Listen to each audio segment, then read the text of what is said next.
जम्मू काश्मीरमधील पहलगाम येथे झालेल्या दहशतवादी हल्ल्यानंतर भारताने त्याला जोरदार प्रत्युत्तर दिलं। ऑपरेशन सिंदूर यशस्वी झालं आणि त्यानंतर आता भारत पाकिस्तान सीमेवरती तणावाचं वातावरण निर्माण झाल्याचं पाहायला मिळतंय। युद्ध अटळ असल्याची चर्चा देखील आहे आणि ह्याच पार्श्वभूमीवरती ऑपरेशन सिंदूर नंतर संपूर्ण देशभरात मॉकड्रिल देखील करण्यात आलं।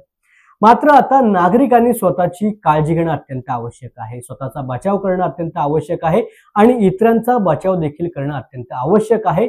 आणि हीच गोष्ट ओळखून श्री सद्गुरू अनिरुद्ध बापूंच्या Aniruddha's academy of disaster management म्हणजेच एडीएमच्या माध्यमातून आणि सरकारच्या कौशल्य विभागाच्या माध्यमातून ठाण्यामध्ये आपत्ती व्यवस्थापन शिबिराचं आयोजन करण्यात आलं होतं।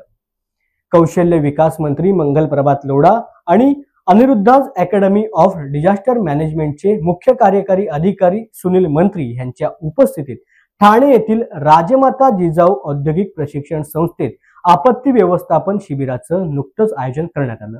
आपत्ती व्यवस्थापन ही काळाची गरज आहे।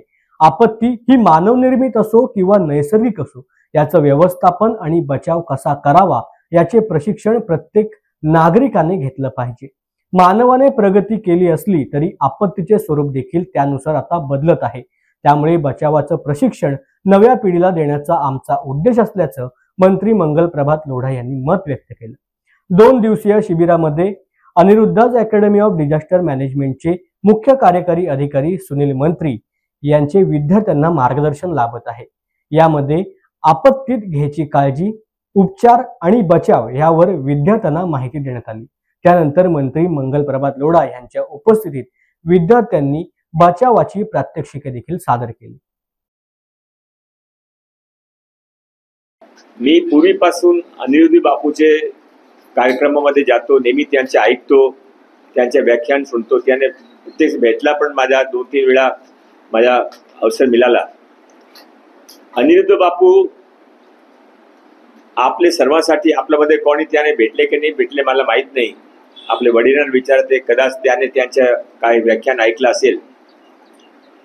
पण अनिरुद्ध बापूचे जीवनामध्ये यांनी जे पुस्तक लिहिली आहे, जे व्याख्यानमध्ये जे सांगतात ते 25 वर्षाच्या नंतरची समस्या त्यांचे निराकरण, 50 वर्षे नंतरची समस्या त्यांचे निराकरण, अशी त्यांची दूरदृष्टी आहे। 20 वर्षापूर्वी त्याने हा सांगितला होता की आता आपण सर्व काही करताय, पण जे साधारण विद्यार्थी आहे, कॉलेजचे विद्यार्थी, स्कूलचे विद्यार्थी, त्याने सर्व प्रशिक्षण दिलं पाहिजे आणि त्यामध्ये डिझास्टर मॅनेजमेंट त्याने अनिरुद्ध बापू डिझास्टर मॅनेजमेंट सुरू केला।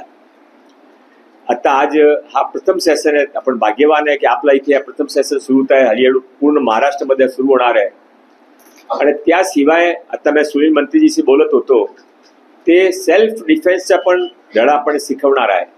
आपले सेल्फ डिफेन्स शिकायला आहे ना सर्वांनी,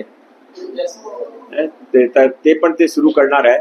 माझ्या आपल्या सर्वांना रिक्वेस्ट राहील की ते एज्युकेशन शिका, मशिनरी शिकवा, पण त्याशिवाय साधारण जीवनामध्ये जे आपण काय हे जे ॲडिशनल एक्स्ट्रा करिक्युलर ॲक्टिव्हिटी ज्याला सांगतो ते आपल्यासाठी योग्य आहे।